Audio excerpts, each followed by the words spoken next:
welcome to Grizzly Tales for Gruesome Kids, a series of cautionary tales for lovers of scream. This bit of string is there to remind me to tell you about something, but I can't remember what. Spindleshanks, you've forgotten your clothes. Got it!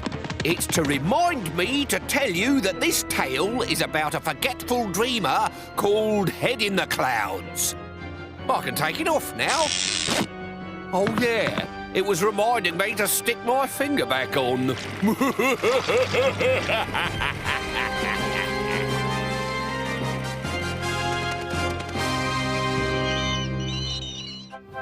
Once upon a time, there was a boy who wandered around with his head in the clouds. His parents called him Butterfly Brain, but we shall call him Brian.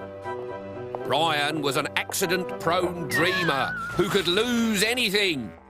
Oh, where did they go? At breakfast one day, his mother said, "Brian, who had the last bath last night?" Remind me, a bath's that thing with glass in, isn't it? Yeah. No, that's a window. Do you remember the flood in the hall then? I remember wet feet. I wish you'd concentrate, Brian. One day you'll lose your head and not notice. You left the taps on, explained his father. Does any of this ring a bell? How many layers of biscuit does it take to make an ice cream wafer? Why? Because if a magic carpet was made out of wafer, how many times would it go round the world before it disintegrated? Time for school. Does that mean me? Of course it does. Ready? Cried Brian. But he didn't have his trousers on. Later, on his way home from school, his head full of Formula One snail racing, Brian turned right instead of left. And when he stopped, he was lost. Two red kites wheeled against the sky. Brian closed his eyes and imagined that he was flying too. The clouds brushed past his face like puffballs as he slid down the hill, when suddenly a freak gust of wind stopped Brian dead and flipped him backwards up the slope. He tried to stand up, but a crosswind struck him with a left jab. With a sharp crack, Brian's head snapped off and was blown across the valley towards the wood. Poor Brian! He could feel his feet on the ground and knew where his body was, but his eyes and ears were swirling through clouds. He could see his own headless body standing on the hilltop. And then it was gone. Brian had lost his head. His mother had said he would. If he'd gone straight home after school, none of this would have happened. "Over here!" shouted Brian's mouth. But Brian's body didn't have ears to hear. It was stumbling down the hill swinging a big stick.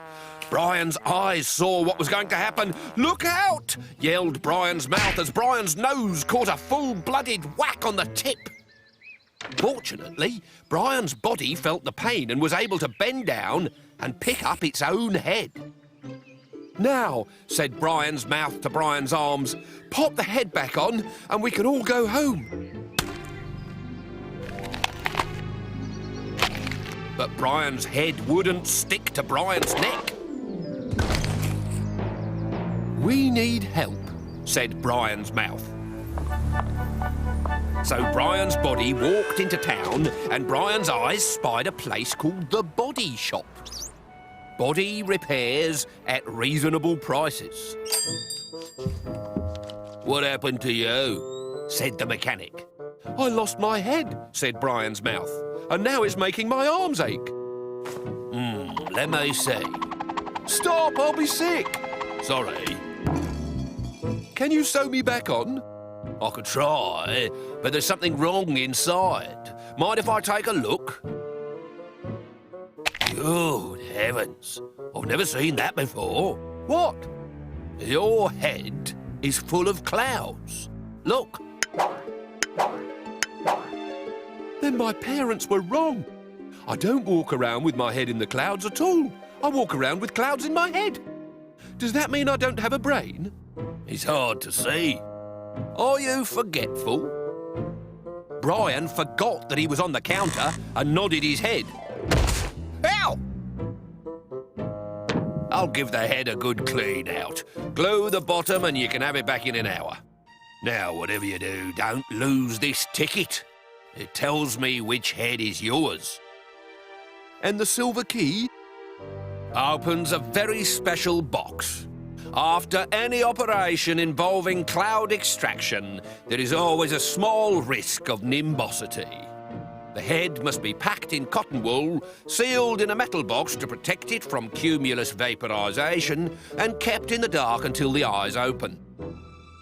And if the box is unlocked before the eyes open, you will die. Lose that key and your head will be locked in the box forever.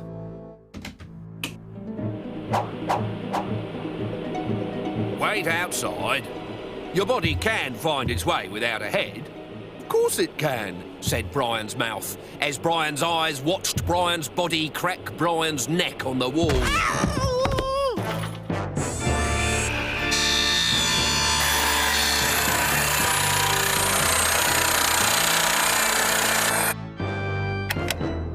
The operation was a success.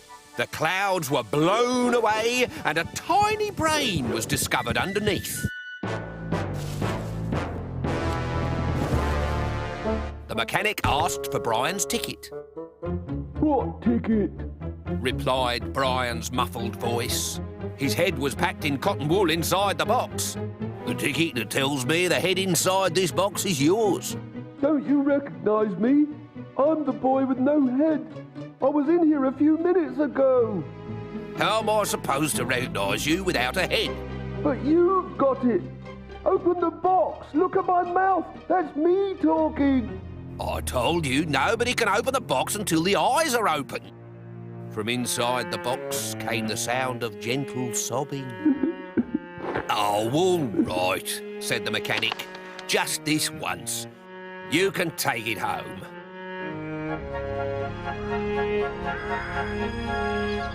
When Brian got home, his parents burst out laughing. Good trick. Have you hidden your head inside the collar of your shirt?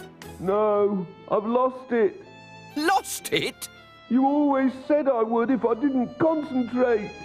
That was a joke, Brian. Where is it really?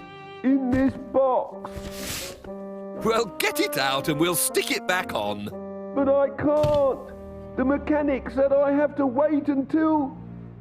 Just then, his eyes opened. His eyelashes rose on a cotton wool world.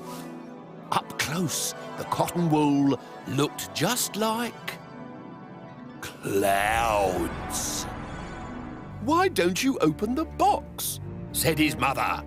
I can't, said Brian. I've lost the key. Which meant that silly old head in the clouds had his head in the clouds forever.